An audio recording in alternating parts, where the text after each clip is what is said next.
So let's once again talk about the diplomatic toolbox. And usually we've been talking about two things that tended to be the economic aid. So that was either, direct transfers to other countries or maybe increasing of some bilateral trade, trying to get Canadian companies to invest in other countries. Or we've been speaking about the political, so it could be some votes at the United Nations, it could be something at another international body, could be some international agreements, the Paris Climate Change Accords, or something else that we really are hoping to get politically, and that's how we really want to position ourselves. But there's another one that we don't really tend to talk about, and that's possibly because Canadians don't really see ourselves in this way, and that is actually arms and weapons exports. Now, Canada has an arms industry.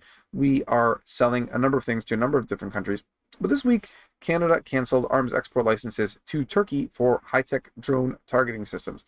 Now, in order to export these things, you need a license. You can't just obviously sell military equipment to whoever you like. So you need a license, and the government does regular reviews of these licenses. Now, in a recent review, they found what it called credible evidence that some of this Canadian technology actually made its way from Turkey, where the sales were to the Azerbaijani military, and that the Azerbaijanis had used this against the Armenians in the recent conflict in the Nagorno-Karabakh region.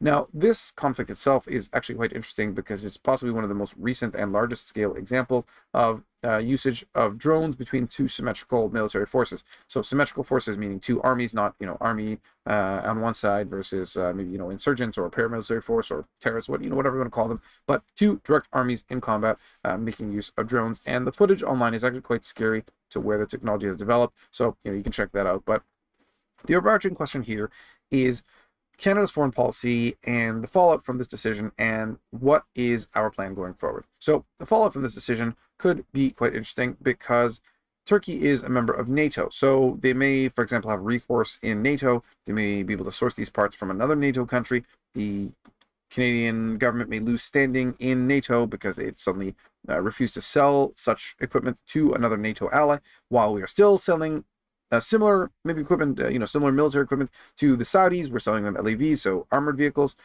So that may all have an effect going forward.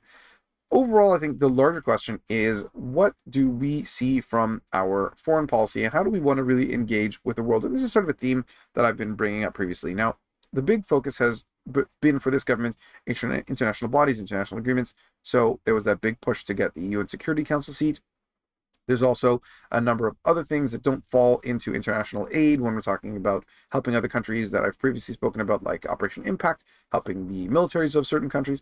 And then there's, again, the direct arms exports. Are we going to allow Canadian technology to be exported to other countries? And this is really the question for Canadians. Where to view our foreign policy, and should we be thinking more about foreign policy? And I obviously think we should, but do you think we should? I think Canada has a very interesting and unique role that we can play in some of these international conflicts, international issues.